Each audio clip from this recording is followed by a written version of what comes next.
কি হলো? দরজাটা খুলতেই তীব্র চিৎকার করে উঠল অবিন। রাকের পাশে জুতো জোড়া রেখে দাঁতে দাঁত লাগিয়ে বলল, প্রতিদিন এক কথা বারবার বলতে হয় কেন তোমায়? জানো না আমি দাঁড়িয়ে থাকতে পছন্দ করি না? আমি গেটটা লাগিয়ে চুপচাপ চলে গেলাম রান্নাঘরে। দুটো ওভেনই জ্বলছিল। আমি ওর আসার সময়টা জানতাম। আসার সাথে সাথে চায়ের কাপটা এগিয়ে না দিলে ওর মাথা গরম হয়ে যায়। তার 1 ঘন্টা পরে আবার দুপুরের খাবার। সবসময় ওর কথা মাথায় রাখতে হয়। কখন কি খাবে, কখন কি চাইবে, কখন কোন জিনিসটার প্রয়োজন। ছেলেটা দূরে থাকে, সব একটা ভালো চাকরি পেয়েছে। মাঝে মাঝে মনে হয় এই সংসার ছেড়ে ছেলেটার কাছে চলে যায়। আবার এমনটাও মনে হয় কাকে ছেড়ে যাব? যার সাথে এতগুলো বছর সংসার করলাম তাকে, সেই তো শেষমেশ ওর কাছেই ফিরে আসতে হবে। এই মানুষটাকে নিয়ে যখন এতগুলো বছর কাটিয়ে দিতে পারলাম, তখন শেষের কটা দিন দিব্যি কাটিয়ে দেব। কি হলো, চাটা কই? কাঠের পিঁড়িটার উপর বসে এইসব ভাবতে ভাবতে ওকে চা দেওয়ার কথাটা একেবারে ভুলেই গেছি। ডাক শুনতেই হুড়মুড়িয়ে উঠে যায় চায়ের কাপ নিয়ে। সেই সকাল থেকে তো ওর রুটিন মাফিক চলতে চলতে ক্লান্ত আমি। পেটে খিদেই ডাক পারলেও এই খাচ্ছি এবার খাবো করতে করতে এই বেলা গড়িয়ে যায়। ভেবেছিলাম জিজ্ঞেস করবে আমায় খাওয়া হয়েছে কিনা, কিন্তু এটা ভেবে আমি বরাবরের মতো এবারও ভুল করি। এটা চা হয়েছে? কেন, কি হলো? নিজেই একবার খেয়ে দেখো, নিম পাতার রস এনেছে একেবারে। একবার চুমুক দিয়ে দেখলাম, একেবারে যে তেতো তা নয়, ওটা খাওয়া যেত। তবুও বললাম, তুমি একটু দাঁড়াও, আমি এক্ষুনি করে নিয়ে আসছি। থাক, আর দরকার নেই। টেবিলের উপর কাপটা ঠক করে রেখে বেরিয়ে গেল। কাপটা একটু জোরে রাখায় চাটা ছিটকে পড়ে গেল ক্লথটার উপরে। মনে মনে বললাম, আর একটা কাজ বাড়িয়ে ফেললে। যাওয়ার সময় বলে গেল 1 ঘন্টা পর যেন দুপুরে খাবারটা পাই। আমি বুঝতে পারলাম মোড়ের দোকানে চায়ের ছুতোয় আড্ডা দিতে গেল অবিন। অথচ আমার দিকে একবারও তাকিয়ে দেখলো না সারাটা দিন কিভাবে ছুটোছুটি করছি ওর জন্য। একবার জিজ্ঞেসও করলো না আমি খেয়েছি কিনা। আমার কাজে কোনো হেল্প আমি চাইনি, শুধু মুখ ফুটে যদি একবার বলতো, নন্দিনী তুমি খেয়েছো? এই কথাটাই যে কতটা ক্লান্তি ভোলানো শান্তি পাওয়া যায় যদি একবার ওকে বোঝাতে পারতাম। ওর তৈরি করা নিয়মে একটু ওলটপালট হলেই বাড়িটাকে মাথায় করে রাখে। ওর এই বিদঘুটে আচরণের জন্য নিজেকে গুটিয়ে রাখি, নিজের ইচ্ছাগুলোকে ধামাচাপা দিই প্রায়শ। আচ্ছা, আর কতদিনই বা চলবে এমনভাবে? সারাটা জীবন কি শুধু দীর্ঘশ্বাসই ফেলে যাব? মাঝে মাঝে খুব ইচ্ছে করে ওদের জব্দ করতে। না, তেমন কিছু নয়, ওই কটা দিন বাপের বাড়ি গিয়ে থাকা আর কি। কিন্তু তাই বা পারছি কই? এই বেলায় গেলে মনে হয় ওই বেলায় ফিরি, আবার না ফিরতে পারলে মনে হয় মানুষটা যে কি করছে, চাটা ঢালতে গিয়ে হাতেই ফেলবে না তো, সবজিটা কাটতে গিয়ে যদি হাতটা কেটে যায়। আচ্ছা, রান্না করতে পারবে তো ঠিকঠাক? এইসব ভেবেই তো দৌড়ে পালিয়ে আসি। সেবারে 1 বালতি জলে বোতলের অর্ধেকটা ফিনাইল ঢেলে দুপুর 2টোর সময় ঘর মুছতে গিয়ে লাঠিটাই ভেঙে ফেলেছিল। কতটা ফিনাইল লাগে জানলে তবে তো, নাকি দেখেছ কখনো? লাঠিটা ভাঙা দেখে জিজ্ঞেস করেছিলাম। যদিও কথাটা খুব কঠোরভাবেই জানিয়েছিল সে, কিন্তু তবু স্বীকার করে না। আমরা ছাড়া ওদের সংসারটাই অগোছালো, সবটুকু একেবারে শূন্য। একটা ওভেনে কড়াই বসানো তরকারিটায় দিব্যি খুন্তি নাড়ছিলাম তখন। অথচ আর একটা ওভেনে যে চা বসানো আছে সেটা খেয়াল নেই। চোখের সামনে থেকেও এতটা বেখেয়ালি হলাম কিভাবে জানি না। মাথাটাও আজকাল কেমন যেন ঝিম ধরে থাকে। তাহলে কি একটু বেশিই চিন্তা করছি অবিনকে নিয়ে, নাকি ভয়, কোনটা? তাড়াহুড়োয় ফুলকপিটা ছোট ছোট করে কাটতে গিয়ে খানিকটা আঙুল কেটে গেল। রক্ত ঝরা দেখে মনে পড়ল কালকে বাবানেরও আঙুল কেটেছে। ইস, আজ দিনের অর্ধেকটা সময় চলে গেল, ছেলেটাকে একবারও ফোন করা হয়নি। আর ছেলেটাও সেই রাত ছাড়া ফোন করবে না। অবশ্য ওকেই বা দোষ দিই কী করে? ও জানে মায়ের সকাল হওয়ার সাথে সাথে দৌড়াদৌড়ি শুরু হয়ে যায়। মায়ের সাথে দুদণ্ড গল্প করবে, তার আর সময় কোথায়?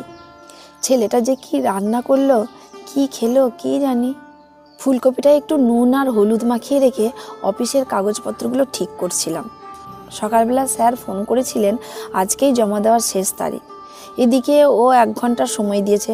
তখনও ঠিক গুছিয়ে উঠতে পারছি না, কোন দিক সামলাবো। এত কিছু ভাব দিকে আমার সবটা কেমন এলোমেলো হয়ে যাচ্ছিল। মাথাটা একটু ঠান্ডা রেখে একটা একটা করে কাজ সারতে লাগলাম। অফিসের কাজও হয়ে গেল, রান্নাটাও হয়ে গেল ঠিক মতো। তবে সকালের জল খাবারটা আজকে আরও মুখে উঠল না। কিভাবে উঠবে? খেতে গিয়ে যে সময়টুকু নষ্ট হবে, সেই সময়টুকু নষ্ট করার মতো সময়ও নেই আমার কাছে। দেরি হয়ে গেলেই তো বিপদ। ভাবলাম দুপুরেই খাওয়া যাবে একেবারে। বাসনপত্রগুলো মাজা ঘষা করতে করতে এই আলমারিটার উপরে টাঙানো দেওয়ালের ঘড়িটার দিকে বারবার দেখছিলাম। অবিনের আসার সময়টা। 1 ঘন্টা বলে গিয়ে 1.5 ঘন্টা পর বাড়ি ফিরল সে। ওকে না দিয়ে এর আগে কোনোদিনই খাইনি, মনই চাই না। এদিকে আমারও সময় নেই। ওকে খাবারটা বেড়ে দিতে দিতে বললাম, একটা কাজের মেয়ে রাখো না, আজকাল হাঁপিয়ে উঠি এত কিছু সামলাতে। হাঁটুর ব্যথাটাও বেড়েছে, সকালবেলা উঠতে খুব কষ্ট হয়। সংসারের এত কাজ, অফিসের কাজ, সত্যিই আর পেরে উঠছি না। আচ্ছা দেখব। ওর এই কথাটা আমার সমস্ত আশায় জল ঢেলে দেয়। মাঝে মাঝে ইচ্ছা করে আমি নিজেই দেখিনি, কিন্তু সেটা ওর অপছন্দের। আমি কোনো কাজ করতে গেলে ওর পারমিশন নিতে হয়। আর ওকে না জানিয়ে যদি কোনো কিছুর সিদ্ধান্ত নিয়ে ফেলি, তাহলে নাকি ওকে ছোট করা হয়। আসলে আমাদের মতো মেয়েদের বোধহয় নিজস্ব কোনো স্বাধীনতাই নেই নিজের মতো করে বাঁচার। আর যখনই ওকে আমার অসুবিধার কথাগুলো বলি, ওর মুখ থেকে এরকম কথাই বলতে শুনি। বুঝতে পারলাম আমি শুধুমাত্র কথাটাই খরচ করলাম। আমি অফিসে যাচ্ছি, আসতে দেরি হবে। তা হঠাৎ? স্যার ফোন করেছিলেন কাগজপত্রগুলো জমা দেওয়ার জন্য, আজকেই নাকি শেষ তারিখ। ও, বলছি থালাবাটিগুলো একটু নামিয়ে রেখো, এসে ধুয়ে নেব। কথাটা বলে খানিকক্ষণ অপেক্ষা করছিলাম। ভাবলাম ঠিক বলবে খেয়ে যেতে। মনে মনে ওকে বলেও ফেললাম, না গো, সময় নেই, স্যার সময় বেঁধে দিয়েছেন, আমাকে এক্ষুনি পৌঁছাতে হবে। কিন্তু সত্যি সত্যি ও কিছু বলল না দেখে মুখে একটা হতাশার হাসি বেরিয়ে এলো। আমিও কতটা বোকা, মনে মনে ওর সাথে কথা বলে নিলাম। বয়সের সাথে সাথে কাজের অভিজ্ঞতা বাড়লেও গতিটা কমে এসেছে। শাড়ি পরতে যতটা সময় লাগে তার চেয়ে আরেকটু গতিটাকে কমিয়ে দিয়ে অপেক্ষা করছি যদি খেয়ে যেতে বলে সেই কথাটুকু শুনবো বলে। কিন্তু বাস্তবে তার হয়ে উঠল না। নিজের সময় আর অপচয় না করে 2টো বিস্কুট আর একটু জল খেয়ে কাগজগুলো নিয়ে বেরিয়ে পড়লাম। আগে এসবের জন্য খুব কষ্ট পেতাম, কেঁদে কেঁদে চোখগুলোকে ফুলিয়ে রাখতাম। মা যখন তখন ভিডিও কল করতো, দেখে বলতো চোখগুলো ওরকম লাল লাল হয়ে কেন? আমি বলতাম ঠান্ডা লেগেছে। মা আবারও বলতো, প্রায়ই তো দেখি মুখ চোখগুলো এরকম ফোলা ফোলা থাকে, এত ঠান্ডা লাগাস কেন তুই? একটু সাবধানে চলতে পারিস না? এখন আর মা নেই, মিথ্যে বলে নিজেকে আর আড়াল করতেও হয় না কারোর কাছে। চোখের কোণে আজকাল আর জলও জমে না শিশির ফোঁটার মতো, শুকিয়ে গেছে এসবের অভ্যেস। তবে মেয়েরা বোধহয় বড্ড আশা নিয়ে বাঁচে। ওরা জানে এটা সম্ভব না, তবুও যদির আশায় নিজেকে ভাসিয়ে দেয়।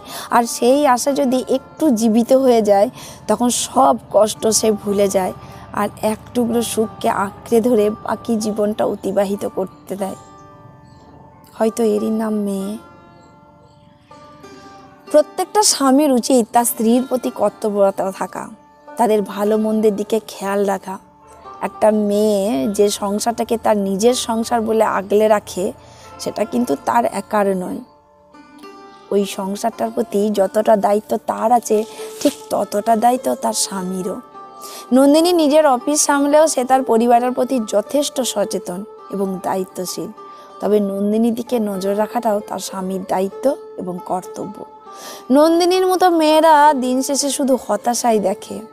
একটু যত্ন আর ভালোবাসা পেলে একটা ছোট্ট চারা যেভাবে নিজেকে মেলে ধরে, নিজের মতো করে বেড়ে উঠে এক বিশাল বৃক্ষে পরিণত হয়ে সে তার পরিসীমায় ছায়া প্রদান করে, ঠিক সেভাবে একটা মেয়ে তার স্বামী থেকে একটু ভালোবাসা আর সম্মান পেলে সে তার পরিবারটির পাশে ঢাল হয়ে দাঁড়ায়। একজন স্ত্রীর কাছে তার স্বামীর ভালোবাসা 1 চিলতে সিঁদুর আর 2 জারা শাখা পলায় সবচেয়ে দামি অলংকার। সে তোয়াক্কা করে না কোনো স্বর্ণালঙ্কারের। যদি সে এই অলংকার পায়। একটা পরিবারের প্রত্যেকটা সদস্য অথবা সদস্যা পরস্পরের প্রতি সম্মান না রাখলে একটা পরিবার কখনোই পরিবার হয়ে ওঠে না। যে সম্পর্কগুলো শুধুমাত্র সমঝোতায় বাঁধা, সেগুলো আদৌ কোনো সম্পর্ক নয়। হয়তো একদিন এই সমঝোতায় শুধুমাত্র ফর্মালিটি মেনটেন হয়ে দাঁড়ায়, যেখানে সব কিছুই থাকে অথচ সবটুকুই ফাঁকা।